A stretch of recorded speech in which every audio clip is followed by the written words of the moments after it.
Welcome to Heartspeak Podcast, episode 100, Navigating the Spirals of Truth.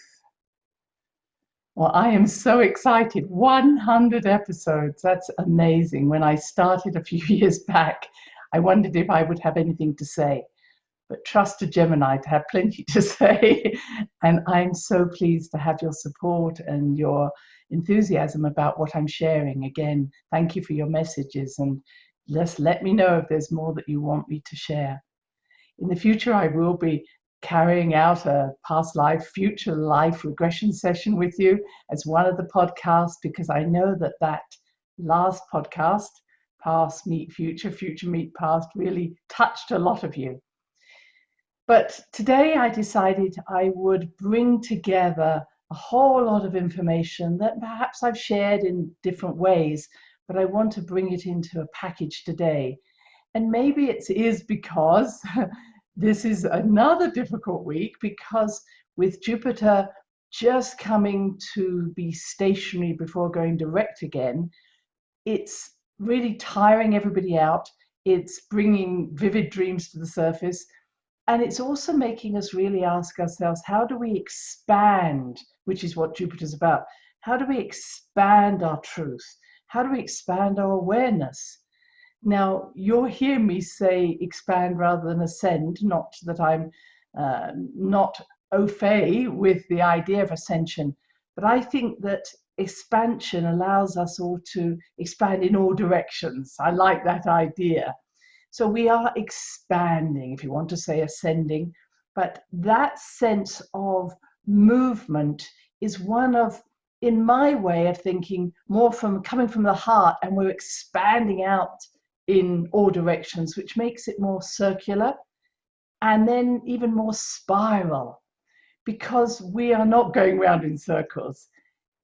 Our planet is spiraling around the sun, around the galaxy, and then out into the universe, in the sense of everything in the universe is in a spiraling, expanding motion. That's the way I'm wanting to describe it. And so I wanted today to look at how are we expanding and how do we make those choices to expand, recognize that once Jupiter goes direct on the 12th of this month, we're again expanding ourselves into creating new structures, new beliefs, new identities, new ways of being. But why I use the word spiral, they're also not new. They're just a choice to do it in a different way. And I came to mind with the film The Matrix. And The Matrix, there's a piece in The Matrix that talks about Deja Vu, where he sees the black cat twice. And the comment is, well, there's something wrong with the Matrix at the moment. There's some defect in the Matrix that's allowing that to happen. And as you heard me speak about, let's look at the Matrix. The blueprint by which we've been living is dissolving to allow something new to come in. But it's not entirely new. And many of us are having those deja vu moments. It's almost like, well, I remember that. Some of you said, yes, I remember when you were talking about Atlantis. I remember my lives there. Or I had a hint of what you were speaking about.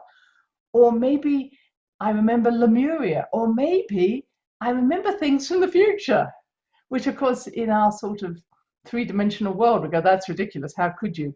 But that's what I was speaking about last time, about the ideas of how sci-fi has been created. It's almost like a remembering from the future, so that it's not uncommon that we meet someone or we have an experience and we go, well, I don't remember why I remember this person, but they seem familiar to me, and therefore I'm going to maybe make a connection with them. And so commonly we call it, well, I've met them in a past life, or maybe they're my soulmate. But what if you met them in a future life and they're just coming around to meet you again? And this is what's happening now. I believe that we all made contracts with individuals to meet at certain times in our life. And the idea that you meet someone and you immediately have a good connection with them, is because that contract was made. And it wasn't made in a past life or a future life. It was made almost in the present, that said, this, when I meet this person, when this event happens, this will have a significant turning point in my life. And we're now not just in our individual turning points, we're in a massive turning point. So it's not just me, it's not just my family. We are all, humanity is shifting. And we're shifting to a new part of that spiral. But it doesn't negate what's gone in the past.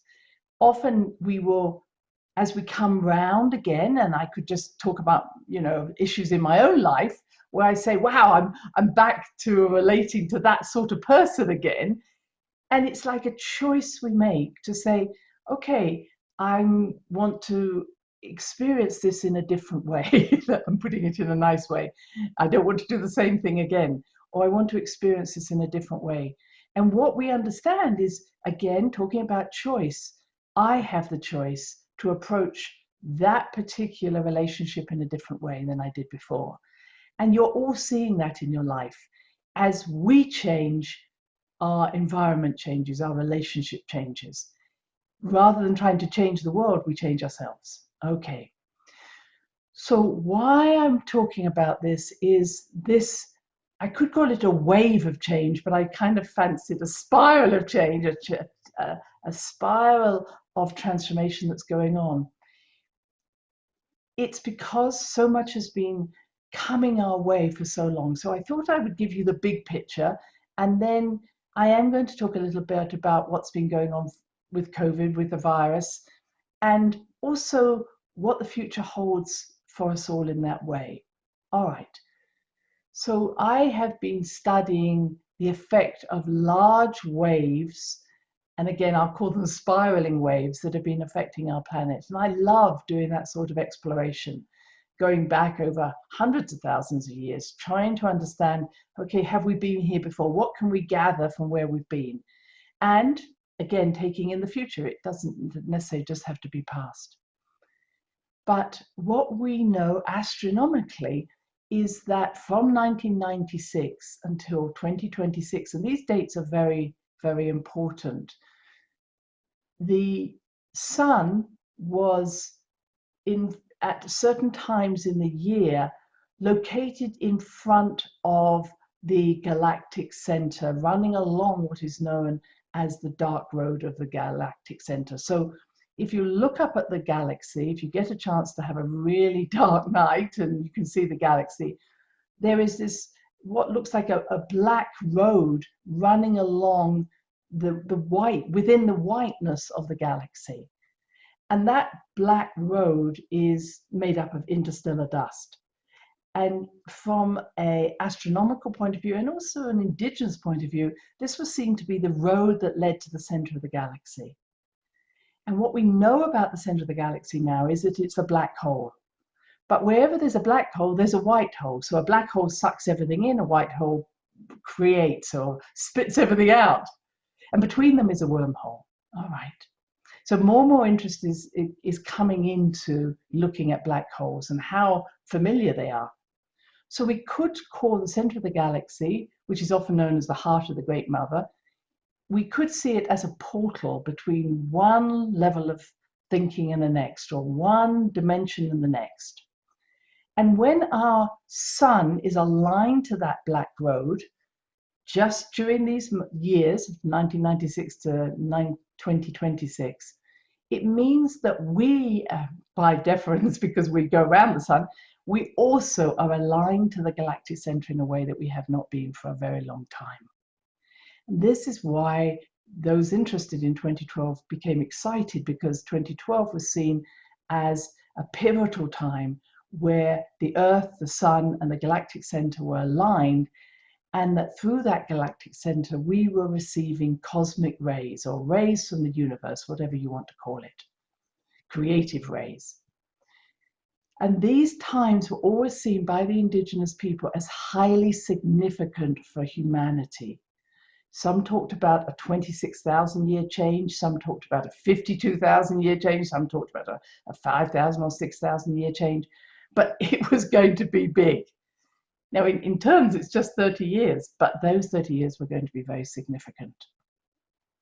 And why this has become more significant, that I believe, and again, yes, I was very interested in 2012, that in 2012, the old paradigm, the old hologram dissolved and the new one was born. And we are now living between those two worlds.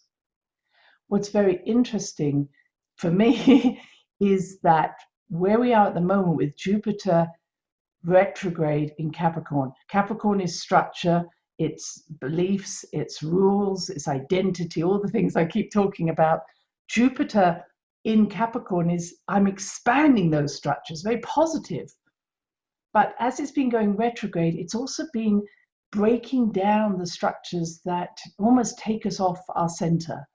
So Jupiter can be expansive, but it can also be exaggerated and manic. So what we've all been dealing with while Jupiter is retrograde is looking at, where am I being taken away from my center by other people, by truths, because Jupiter's all about, let's find the truth, let's search for the truth. And where am I coming back to my truth? So in these last few months, you may have been a bit shaken up by, well, I don't know what's true anymore. I'm feeling confused. I'm listening to so many people's opinions about what truth is, and I don't know. That's why I've kept coming back to your heart. Come listen to your heart, listen to what matters to you, because Jupiter has been stirring up truths and sometimes even setting people to battle or to go to war, because Jupiter is about, let's get the sword of truth out and fight everybody who doesn't believe what we believe. So there's been this sort of exaggeration that's been going on. Now, fortunately, Jupiter's going to turn direct again, and I hope that we'll settle down a little bit, but really be able to see the wood for the trees, maybe. That's a way of saying it. But it was interesting when I look back, Jupiter was retrograde in Capricorn 12 years ago, and that was 2008, which is when we had the big crash where housing markets fell and mortgages and credit cards, and it was literally as if a bubble had burst. People thought, again, with that enthusiasm, I can have a house, I can have a big credit card, it doesn't matter, everything's going to be fine, and then crash. And I feel that we've kind of gone the same way. We've boosted people up to a certain way of thinking, and again, that this crash that's occurring, where even more people are being put out of work, there's going to be even more recession. It seems to be that almost promises being made that can't be kept are actually ones that come along with that Jupiter.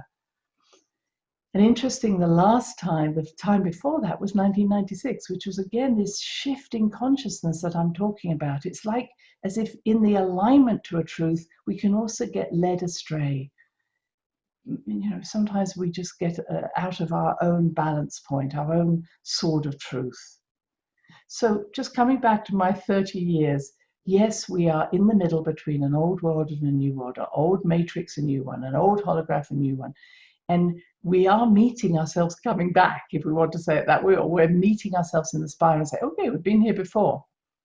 But one of the things that is happening specifically is that we are waking up to our cosmic blueprint. We are waking up to our birthright. So I often hear people say, oh, I'm just a spirit having a human experience. Well, no, you're both. Both of those are an experience. And when people say that, it's almost in a judgmental way of being human, which again is relatively low energy of thinking. It's either this or this. So that's why I say, no, we're both. We are both that. But what's interesting is that at the same time that we are aligned to the galactic center, the sun that usually protects us with all its flares and its action is the quietest it's been for almost 200 years. So the amount of sunspots and sun's flares is extremely quiet at this time. And we've just entered a new solar cycle, which is really being predicted that not only will we see different changes take place, but we even in maybe 40, 50 years, we're going to see an ice age, or even before that. So, this idea of the sun protecting us, which is what she does when she has a lot of activity. She protects us from the rays coming from the galaxy and the rays coming from the cosmos. She's not protecting us. And I'm not saying that's a bad thing. I'm saying is we are not only aligned to that galactic center and hence the cosmic energy, but we are not protected by the sun from those energies. So this is not a bad thing. We are receiving those energies at an astounding pace. And the sun is changing herself. So she's in a space, or he's in a space, whichever you want to say, in a way that we've not seen before. And then, just to back up on that, and some of you listen to Greg Braden speak about this, we've also got the issue of the fact that the magnetic poles of our Earth are no longer strong. So we used to have, like a magnet, a strong north pole and a magnetic north pole and a strong south magnetic pole. Well, for years it's been weakening and weakening to what some people call a reversal. Maybe we're going into a time of reversal. That may happen. It's happened before. There's evidence of that. And we're well overdue for that. But I'm not looking at that at the moment. But because this magnetic field is so weakened, it's actually moved. So you may know that the magnetic north, excuse me, is pointing towards Siberia rather than the Arctic. And so places that used to be more connected to the magnetic North Pole are actually in some ways warming up, and Siberia has got very strange weather at the moment.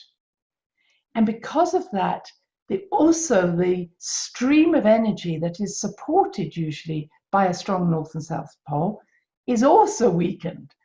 And so what we're seeing is places that used to be cold are warm, and places that are usually warm are cold. And so places like Patagonia have had the coldest winter than they've ever had, or for a very long time. So I would totally agree that climate is changing. And yes, humanity has a role to play in that because we are not good guests. But there's other things that are going on that are much larger. And I wanted to share that with you, because when we're just focused on, look what we've done wrong, it's going back to the smallness of who we are.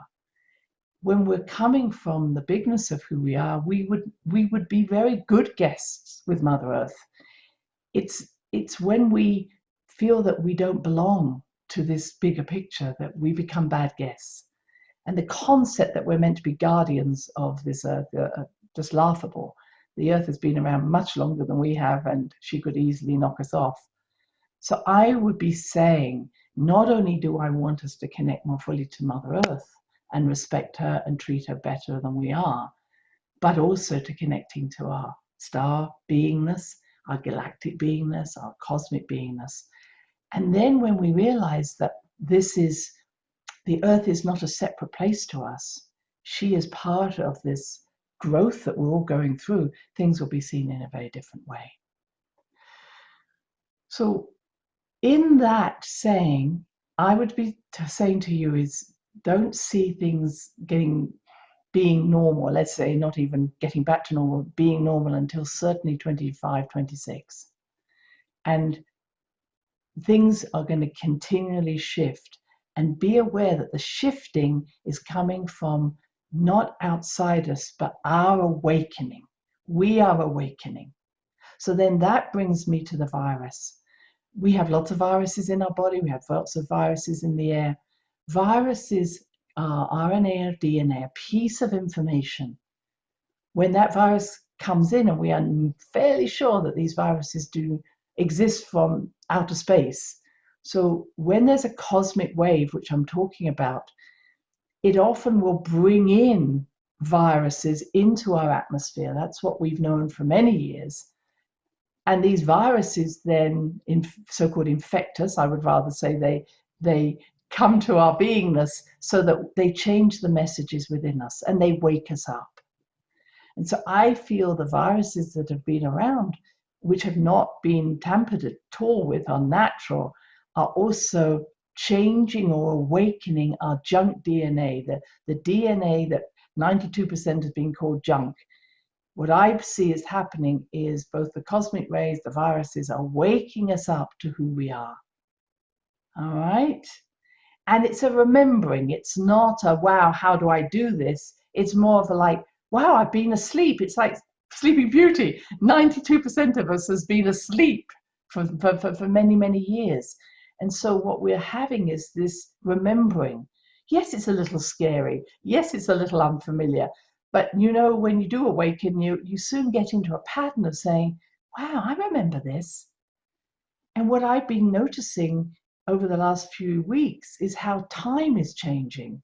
The concept of time. Sometimes I can't quite remember what day it is, and it's nothing to do with dementia.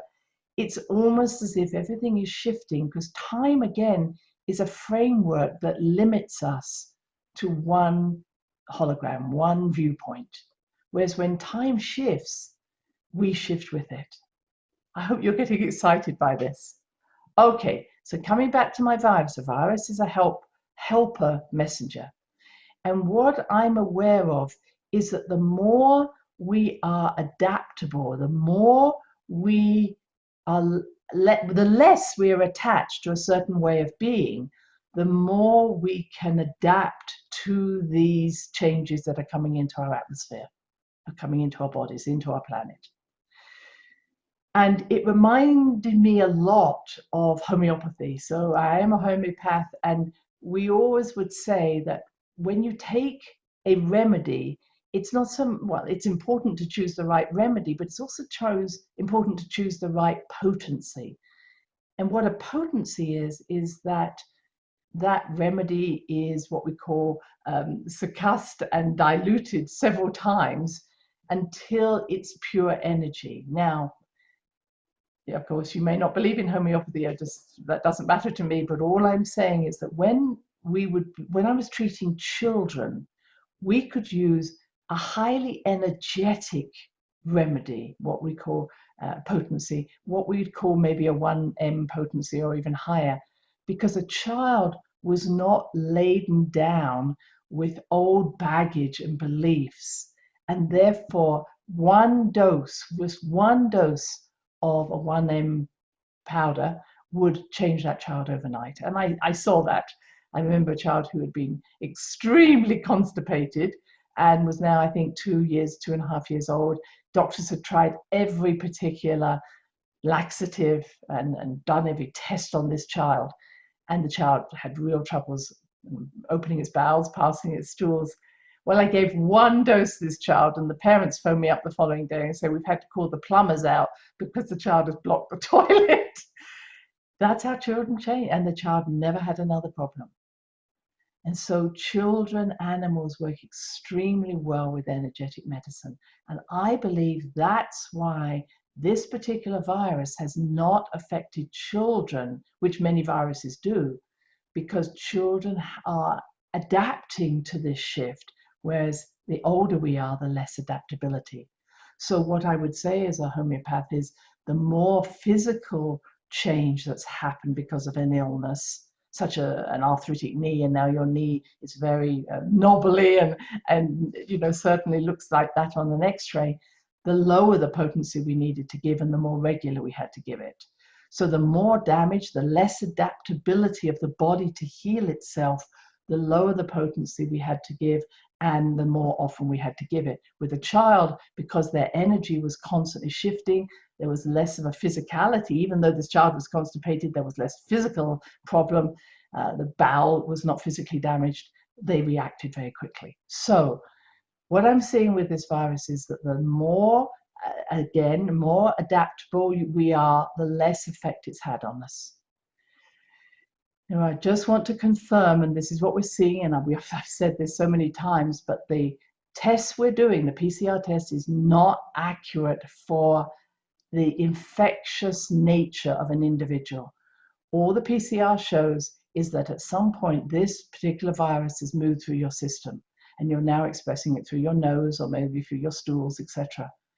And what they're now showing, that even in 95% of people who have tested positive, but that the virus is so weakened, even if it's there, it has no infective rate. Now, I'm not getting into discussions in terms of figures, but I'm trying to say is the tests we're doing does not show the almost the adaptability of an individual. It shows that the viruses come into the system, may still be, but it doesn't say how infectious. And I think the infectivity, the damage that's going to occur is much more about how damaged or how inflexible is the soil in which that germ has come into it. So stay with me on this. Pasteur said on his deathbed, Bernard is right. Pasteur was the germ wizard. And he said, Bernard, who was his contemporary, yes, Bernard is right.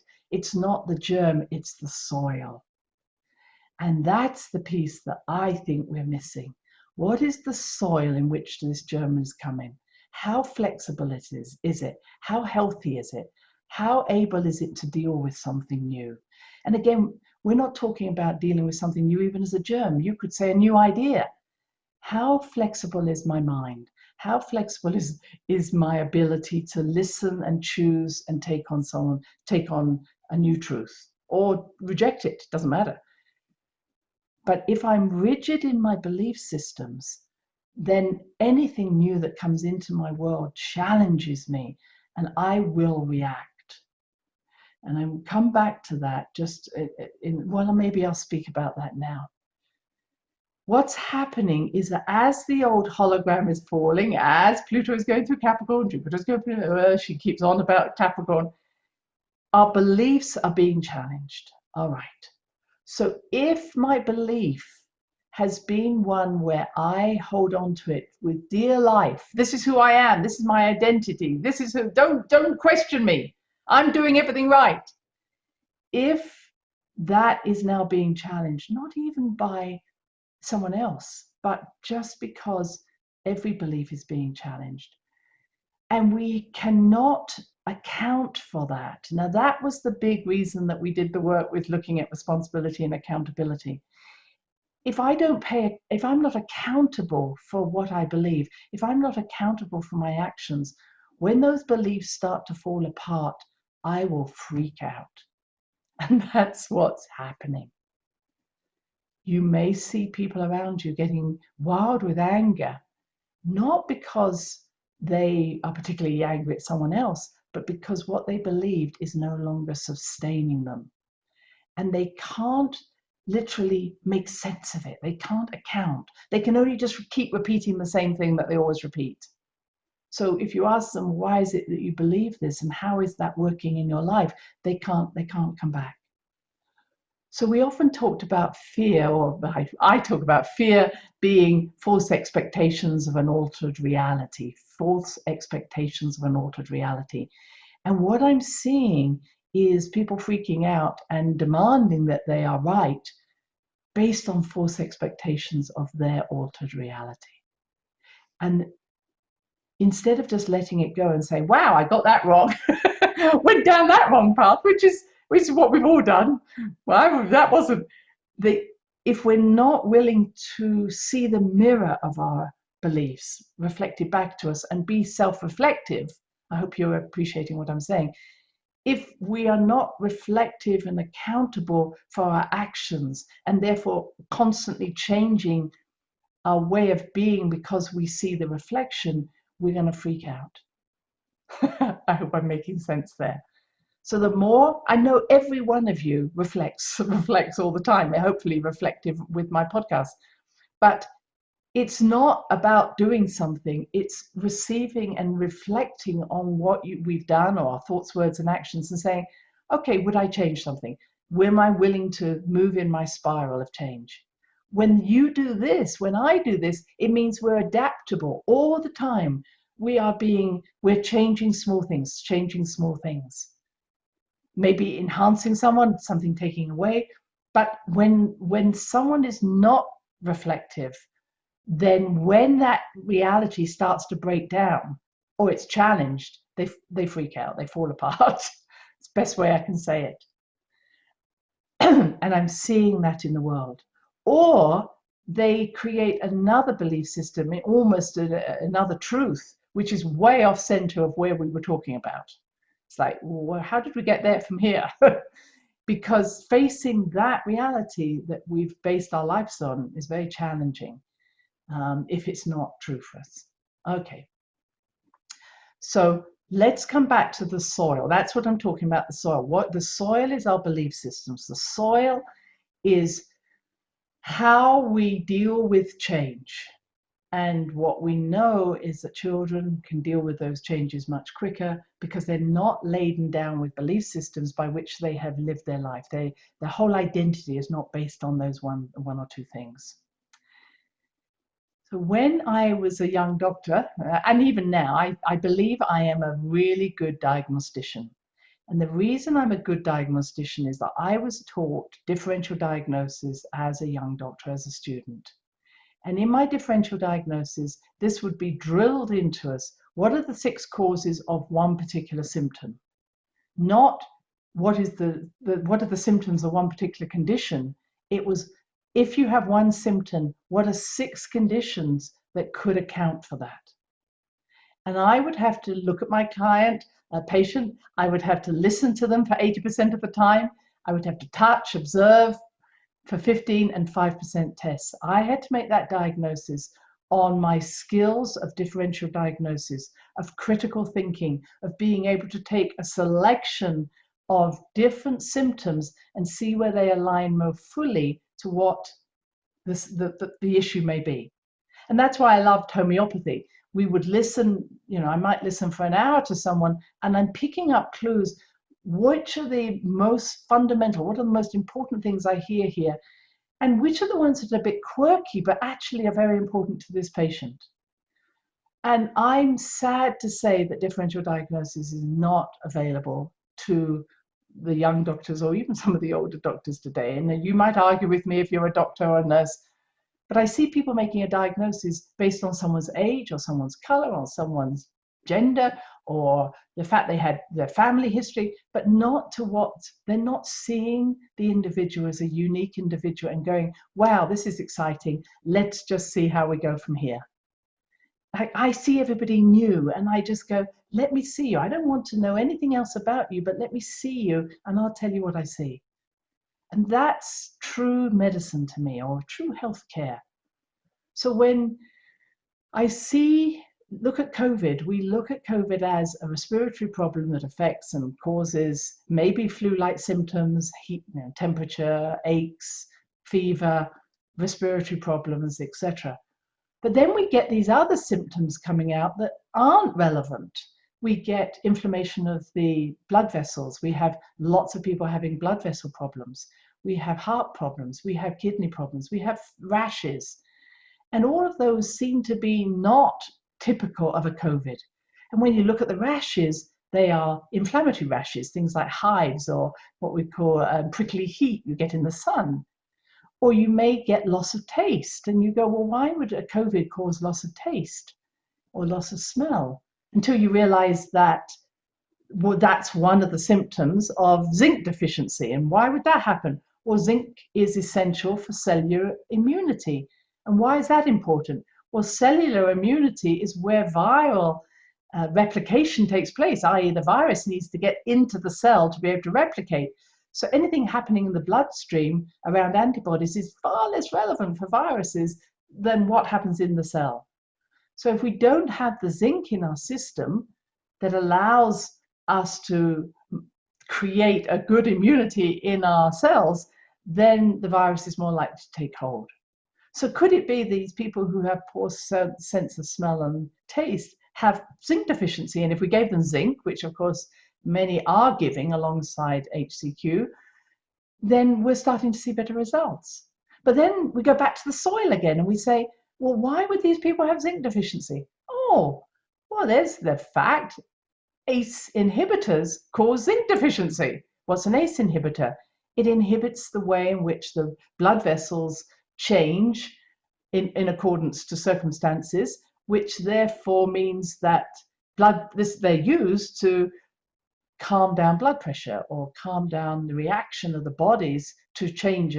The blood vessels change to events, and therefore basically ACE inhibitors are attempting to balance blood pressure.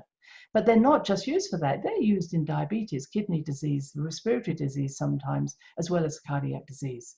So we have a whole lot of people who are artificially being inhibited from being able to deal with a problem because we're believing that giving them this drug is a good thing to do. That's what I'm looking at as non-flexibility. People who have less adaptability. If by a drug we're taking, we're less able to adapt, we are more susceptible to something that comes in that's asking us to adapt, and we can't. That makes sense? And the same with statins. Again, I'm not trying to say don't take them or you shouldn't, but there's so many drugs that we're given or taking that are not curing the problem, they're suppressing a symptom. And when we do that, we set everything else out of balance. And that's my big concern, that we shouldn't be causing illness with drugs, we should be curing them. That's why I left medicine, in fact. I wanted to go into homeopathy because having 80% of my patients on tablets was not a way I saw as was what I wanted when I went into medicine. I wanted to get people off treatment. And I did that using homeopathy and other forms of complementary medicine. But statins reduce cholesterol. Great! But did you know that 80% of your cholesterol is made in response to stress so that you can then make the hormone cortisol? So if I take away your cholesterol, you can't make that hormone, and therefore you get more stressed. And that's the consequences of so many of our different drugs that we have, or medicines we have, that we may solve one problem, we cause another one. And that's so sad to me. And unfortunately, it's compounded by poor differential diagnosis. Someone's just put on a drug, well, you probably need statins or you need this. Well, possibly they didn't. What they may have needed was something else. But if we just see one person of a certain age, and therefore they must need statins, etc., it's a ridiculous way of treating people. So COVID has not been looked at until fairly recently. I'm seeing so many wonderful doctors and nurses stepping out and saying, this is not typical of this illness, which then makes some of us believe that this virus itself has been adapted.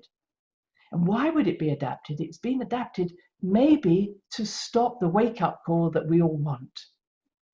Again, I'm not necessarily wanting to go down a path of conspiracy. I'm only wanting to say is we need to go back to the original source of our soil. Where am I not adaptable? Where have I lost the nutrients in my beingness? Where have I lost love? Where have I lost joy? Where do I have a belief that feels that those things aren't there for me? Where am I caught up in a restrictive way of thinking about life and myself that doesn't allow for anything new to come in? And I like confusion. So if confusion is what you're feeling, yay, go for it. Because at least something's being stirred up. And I often call depression dispiritedness. Dispirit means I've lost touch with spirit. I've lost touch with the change that's available in my life. And everybody knows how to lift their spirits. Maybe you go dancing, maybe you go singing, maybe you light a candle, maybe you pray. We always know how to bring that energy back in to reconnect with ourselves. Not to say, again, you may not need antidepressants, but there are things we could be doing that alongside orthodox medicine that would really change the world. Now, my final thoughts come back to where are we going in the future? I remember being in the Soviet Union years ago, in fact, early 80s, and I was a keen young doctor who had worked a lot in obstetrics, pediatrics, and we were starting to see what the effect of certain ways of monitoring the baby were doing to the baby and the child and the mother. And we were starting to say, okay, we have to change our ways. And what actually happened was that we went into this wonderful unit where the Soviet Union doctors were saying, isn't this wonderful? We have all this new equipment. Well, big mouth me, open my mouth and say, well, actually, we're finding that isn't the best way now. I I was trying to help them. Well, they looked at me with such disgust and they said, "We don't see that, therefore it doesn't exist." And I was like, okay, keep quiet. Because what I saw, and especially it happened in the Soviet Union with really regulated medicine, was that they could only go from stage A to B to C to D. And me bringing in an idea from G didn't work. And I feel that that's where we've gone, maybe with medicine, with education, this idea that you have to follow a formula without allowing the freedom to explore not new ideas, but the uniqueness of the individual, the uniqueness of healthcare, the uniqueness of education, the uniqueness of finance, etc.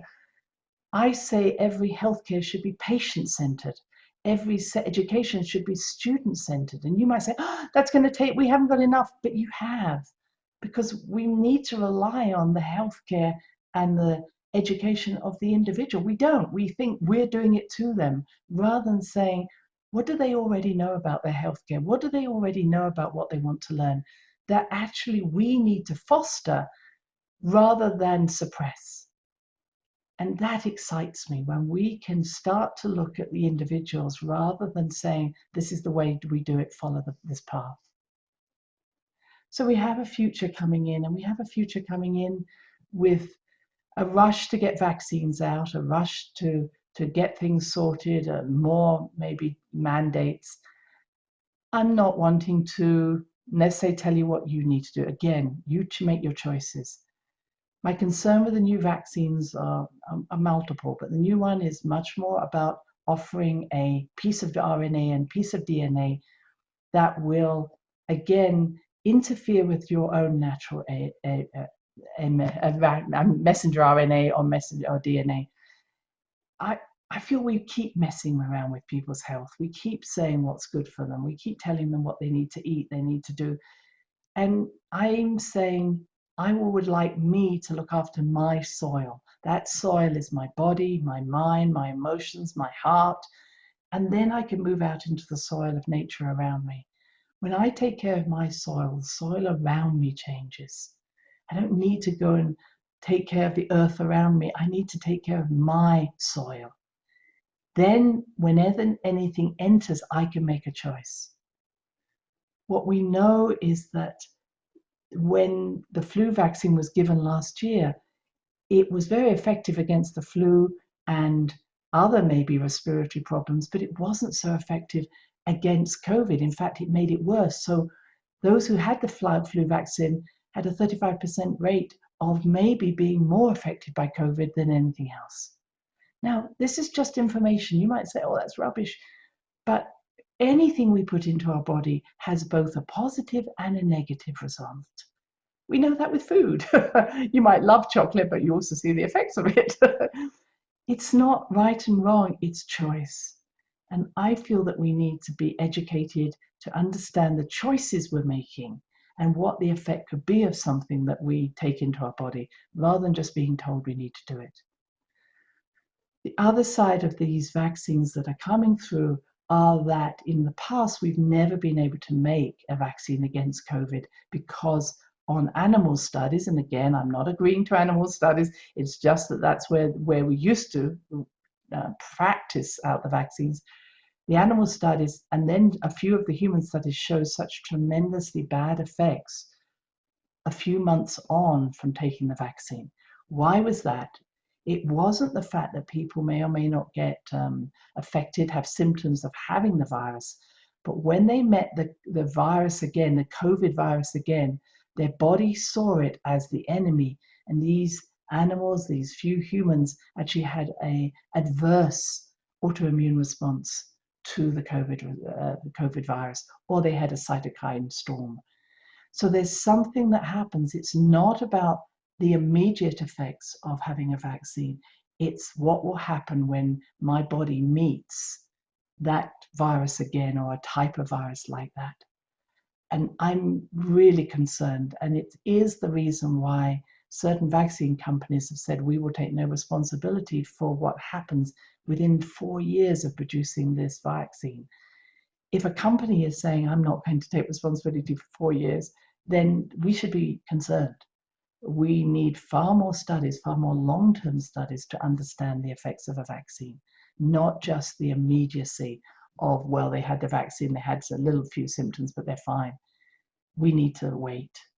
And that's really my advice. Now, that isn't necessary. You might say, oh, that's rubbish, I'm going to have the vaccine. And I'm only saying, choose the soil. What is the soil in which you wish to live within?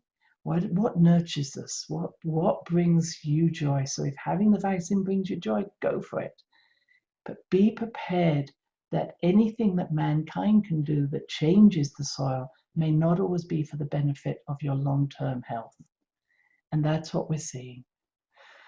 So my dear friends, I hope that this has opened your eyes to a few things. I really wanted my focus today was very much on the soil and the vibrancy of the soil and the adaptability of the soil, and that change is happening from the cosmic level, the galactic level, the solar level, which are way outside what we even can start to understand. But we are wakening up. We are being given a chance to find that way of changing our frequency. And it's all going to be about frequency in the future. It's about opening our frequency, changing our frequency. And with that shift in frequency, we will find that there are certain things that we cannot, or people we don't wish to be around, but we're also recognizing those frequencies are not new. They're like something we have within us, this spiral of change, where we're saying, yes, I remember this energy. And that remembering is what I wanted to bring to you today, that wakening up. And the highest forms of healing are sound, color, and geometry. The more we work with frequency and sound, frequencies within the shapes within our planet, within our nature, different colors, the more we will align to what is true for ourselves. So bless you all, and I look forward to seeing you next time. Bye-bye. Thanks for listening to the HeartSpeak podcast with Dr. Christine Page. Please check out all HeartSpeak episodes in the podcast archive section on www.christinepage.com. HeartSpeak is also available on iTunes, Spotify, Google Podcasts, Stitcher Radio, and now playing on iHeart Radio. You can also watch the archive podcasts on YouTube. Connect with Christine on Instagram, LinkedIn, and Facebook, including her newest Facebook group, The Great Mother Calling. Do share with family, friends, colleagues. Join us next time for another edition of HeartSpeak.